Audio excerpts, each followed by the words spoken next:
सहेलियों, हम सब अबला महिलाएं हैं जो एप्स्टीन फाइल की गवाह हैं। आपने बहुत किस्से सुने होंगे, लेकिन हम पहली बार एक एक करके जुल्म की दास्तां बताएंगे, क्योंकि हम जिंदा हैं। बच्चियों को मारकर खाया भी गया। हम बोलते हुए कांप रहे हैं। हमारी आंखों में वो दर्द है जो सालों से दबा था। लेकिन अब हम दुनिया की औरतों को बताएंगे कि उस आइलैंड पर क्या होता था। सुनिए हमारी कहानी, हमारी जुबानी, जो दिल को झकझोर देगी, लेकिन हमें सिखाएगी कि चुप्पी तोड़ना कितना जरूरी है। मेरा नाम वर्जीनिया रॉबर्ट्स गिफ्रे है। मैं तो बस 17 साल की मासूम थी, सपनों की उड़ान भर रही थी। एक रिसोर्ट में काम कर रही थी जब वो औरत आई, घिसलेन मैक्सवेल। उसने मुस्कुराकर कहा, बेटी, तेरी जिंदगी बदल दूंगी। लेकिन वो मुझे ले गई उस जाल में जहां जेफरी एप्स्टीन इंतजार कर रहा था। उसने कहा, तुम्हें इन ताकतवरों की खुशी का ख्याल रखना होगा। मैं रोई, मेरा दिल टूटा, लेकिन मजबूर की गई उनके जुल्म सहने को। प्रिंस एंड्रयू जैसे नामों के सामने मैं बस एक खिलौना थी। सालों तक वो दर्द, वो अपमान, मेरी रूह कांप जाती है याद करके। लेकिन आज मैं बोल रही हूँ क्योंकि मेरी चुप्पी औरों को बचाएगी। मेरा नाम जेनिफर अराउज है। मेरी आंखों में अभी भी वो आंसू हैं। मैं टीनेज में थी जब मुझे मसाज के बहाने बुलाया गया। पहले तो सब मीठा लगा, लेकिन फिर शुरू हुआ वो अंतहीन दर्द। बार बार, हर रोज मेरी मासूमियत छीन ली गई। मैं चीखना चाहती थी, लेकिन डर से चुप रही। वो घर, वो कमरे, सब जुल्म की गवाही देते हैं।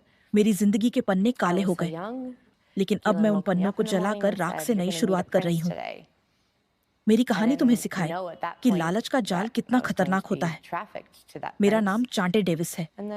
कल्पना करो उस द्वीप की जहां आसमान भी रोता होगा। मुझे प्लेन से ले जाया जाता था। वहां हर कोने में कैमरे लगे थे, जैसे मेरी हर सांस पर नजर। सख्त हिदायत, चुप रहो, किसी से मत बोलना। दिन में कई बार वो दर्दनाक अनुभव, सालों तक। मैं रातों में बिलखती थी, सोचती, क्या कभी सूरज निकलेगा? मेरी रूह टूट चुकी थी, लेकिन आज वो टूटी रूह मजबूत हो गई है। मैं बोल रही हूँ क्योंकि मेरी हिम्मत तुम्हारी ढाल बनेगी। मेरा नाम मरिच के चाटूनी है। मेरा दिल अभी भी दहल जाता है। मैं बहुत छोटी थी जब फंस गई उस जाल में। वो मुझे परिवार से दूर कर देते थे, अलग थलग। फिर मजबूर किया जाता था उनके जुल्म सहने को। ये सिर्फ एक आदमी का पाप नहीं था, ताकतवरों का पूरा गिरोह था। हम बच्चियों को बस इस्तेमाल की चीज समझा जाता था।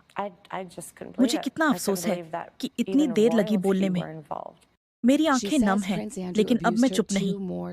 मेरी कहानी चेतावनी है, अकेले मत रहना, मदद मांगो। मेरा नाम अनोस्का डी जॉर्जियो है। ये मेरी पहली बार है इतने खुले दिल से बोलना। मुझे रिक्रूट किया गया, फिर उस शोषण की जंजीर में जकड़ लिया। द्वीप पर सब रिकॉर्ड होता था, जैसे हमारी मासूमियत कैद हो गई। हमारी कोई कीमत नहीं थी, बस दर्द था।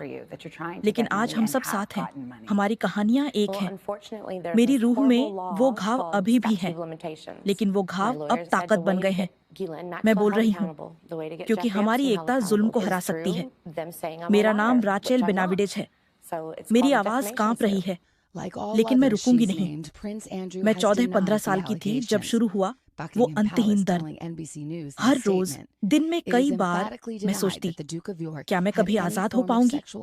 वो जुल्म की यादें मुझे रुलाती हैं, लेकिन सर्वाइवर्स की हिम्मत से मैं यहाँ हूँ।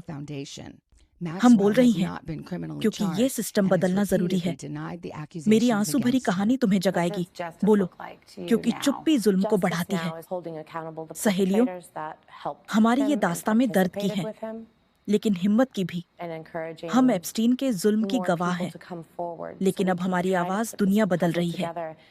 तुम भी मजबूत बनो, मदद मांगो।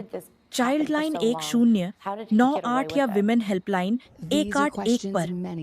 हम अकेली नहीं, साथ हैं।